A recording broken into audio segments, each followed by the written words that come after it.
So my name is Dr. Robert Carroll. I received my PhD from UT Austin in interpersonal communication.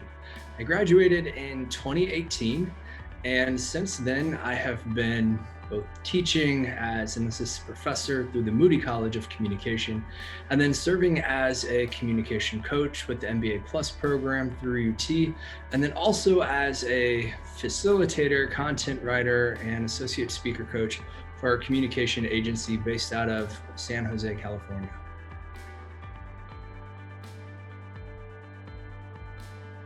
Talk about my first kind of full-time job as an adult again. After graduating, I got to take you back in time a little bit. So when I came to UT, the first teaching assistantship job that I had was teaching conflict mediation and resolution.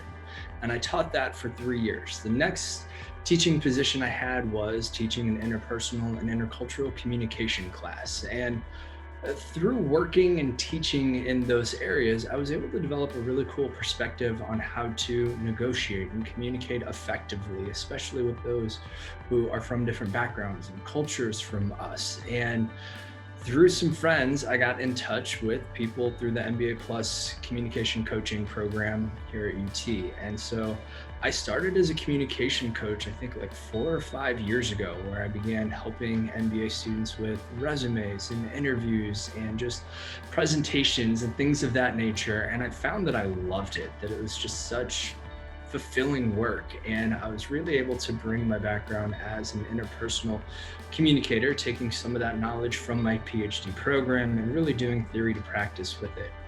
And so as I progressed through my PhD, I began looking for other teaching opportunities. And one of the ones that came up was to teach the undergraduate business communication course through McCombs. And so I started as a TA in that role. And then once I graduated, began as a lecturer.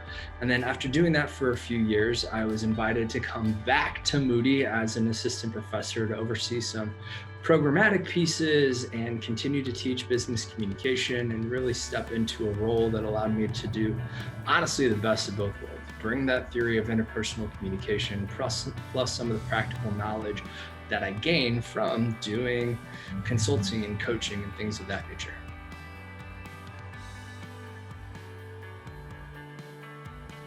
Probably the most interesting thing that I've done recently is I started out as a content writer for this communication agency. And so in that role, I am brought in, I lead discovery sessions with clients and say, hey, you've hired us to develop a presentation, to build a story for you, something that you might deliver as an executive, or maybe your team is going to deliver it.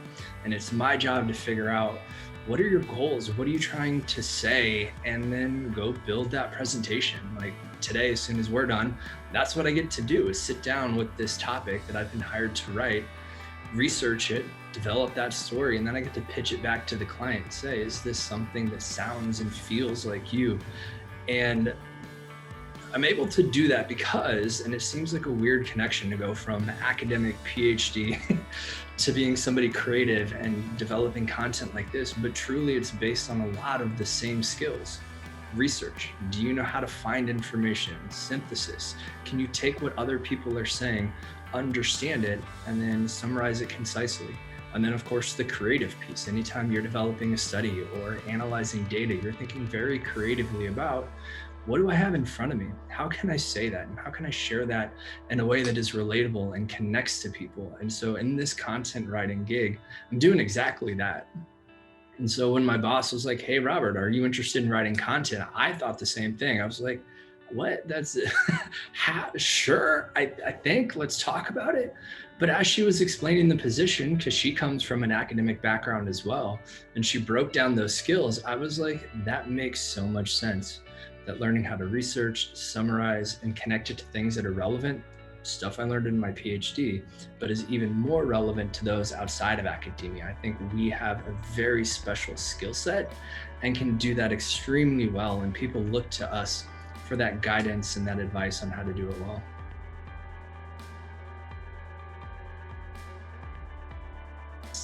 Growing up, I didn't see myself as first generation, but only As I went to college and started to look for jobs, that I realized within my family, I was one of the first to ever go to it, even with my parents, and the first, in my family to get a degree. And what that meant was that I didn't know as much as I thought I did.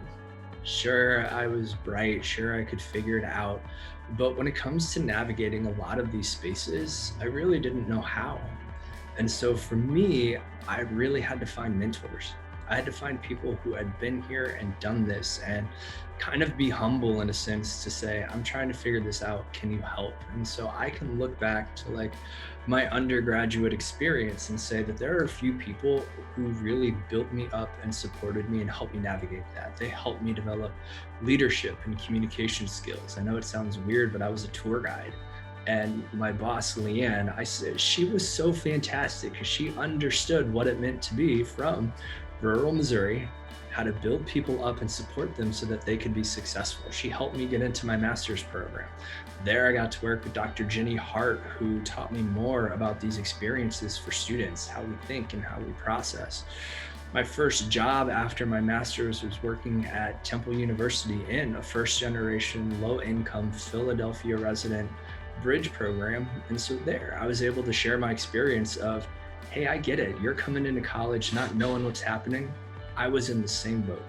Let me share some of those skills. And so for me, being first gen says find a mentor, find somebody who has been there, who can provide advice, because there are doors and opportunities out there that I didn't even know were possible. That like, if I look back at coming to UT as a PhD student all those years ago to where I am now, I would have had no idea. Been like, you want me to do what? I'll be working where? With who?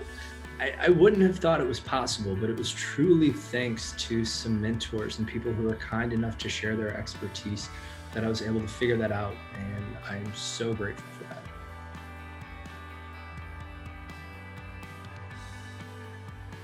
It's okay to fail. It is okay to stumble. It is okay to run into dead ends. It's going to happen. But ultimately trust the process. There are people who have been there before, who have done that for better or worse, things work the way they do, because oftentimes they are successful. But if you do stumble, if you do find yourself in a situation that just isn't the best, that's okay. It is a learning opportunity. It is a chance to kind of regroup, reassess what are my strengths, what do I really want to do, and build from there. So I think if I had to summarize that, I would just say, trust the process. There's going to be some good, there's going to be some bad, but ultimately there are people who are there to help and guide, even if you stumble.